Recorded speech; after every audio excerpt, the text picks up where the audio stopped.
Hello, I'm Terry Steiner, Executive Director of the Yellowstone County Museum at the Billings International Airport.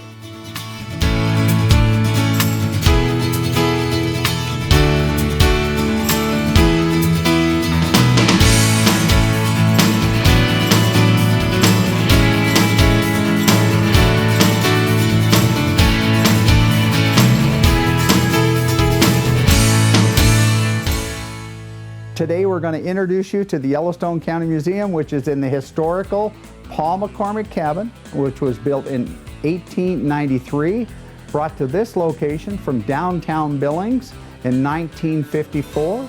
And the location of the original cabin was in downtown Billings at North 31st and 4th. And it was brought up here and they created the Yellowstone County Museum.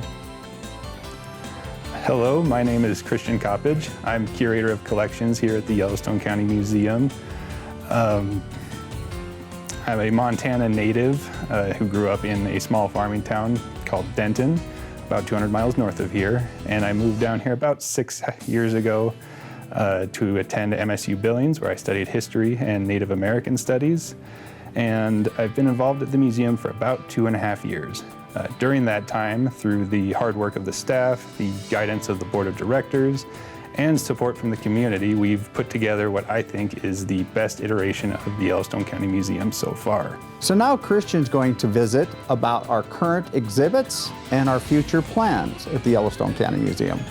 One of the primary goals of our institution over the last couple of years is to better represent some of the original inhabitants of the region. This is best exemplified through our extensive collection of Native American artifacts and the numerous exhibits we use to interpret them.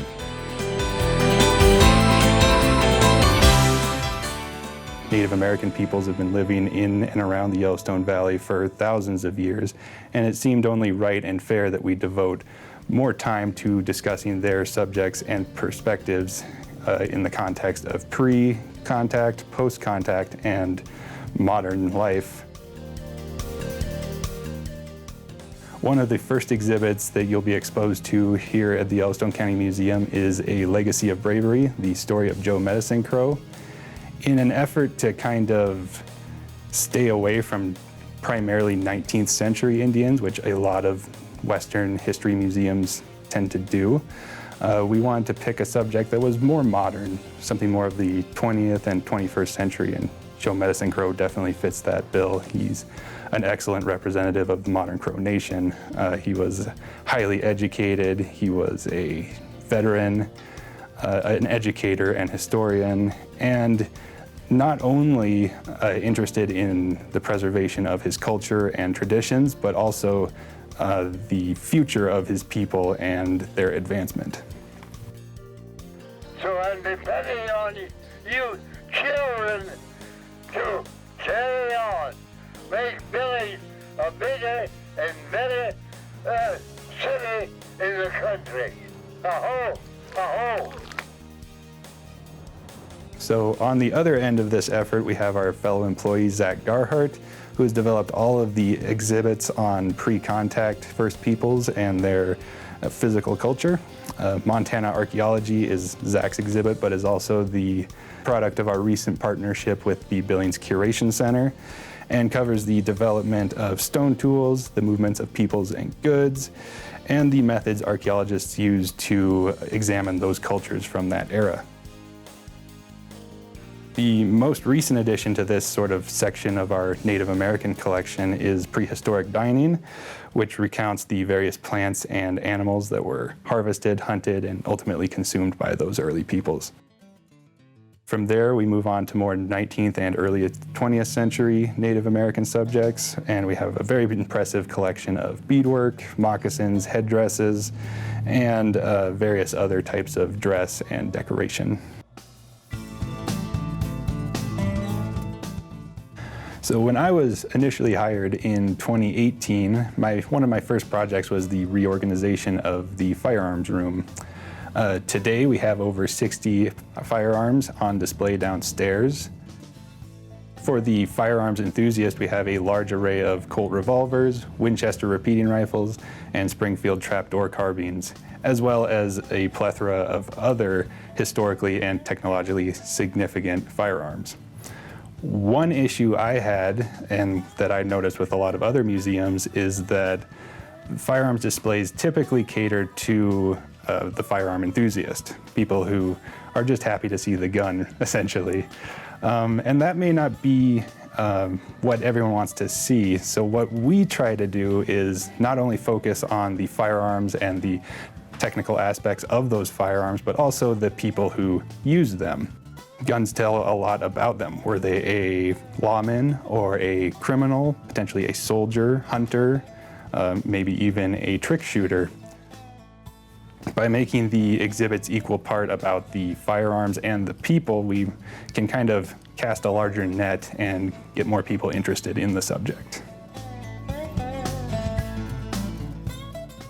So another exhibit I produced last year was Southeast Montana Battlefields, which features some of the significant battles in the area. Some people are familiar with the Little Bighorn and the Rosebud, of course, but also kind of recounts the events of the Battle of Canyon Creek, which was also pretty significant and very close to home, only 10 miles west of Billings.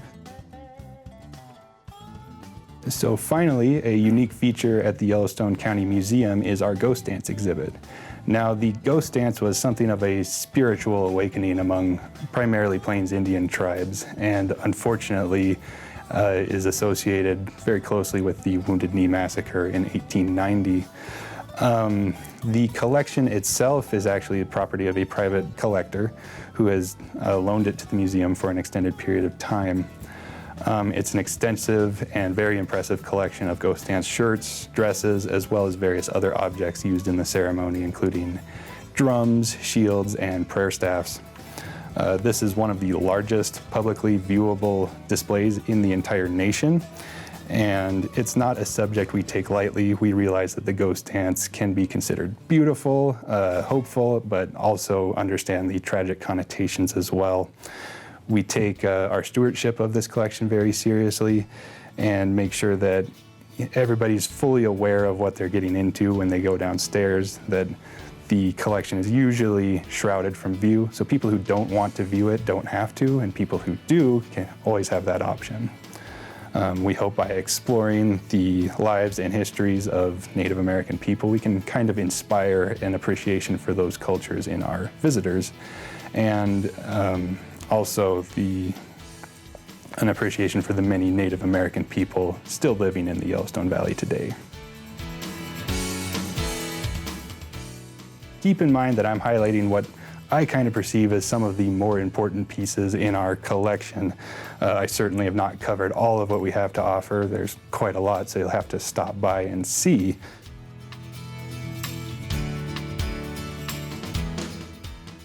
Also, we have a Facebook, please be sure to visit, as well as our website, ycmhistory.org, where we keep people up to date on the various happenings of the museum.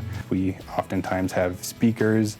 We host events such as automobile shows up here as well, and various others. In conclusion, we would like to encourage people to come and visit their county museum. It's open Tuesday through Saturday, 10:30 to 5:30, and it's always free.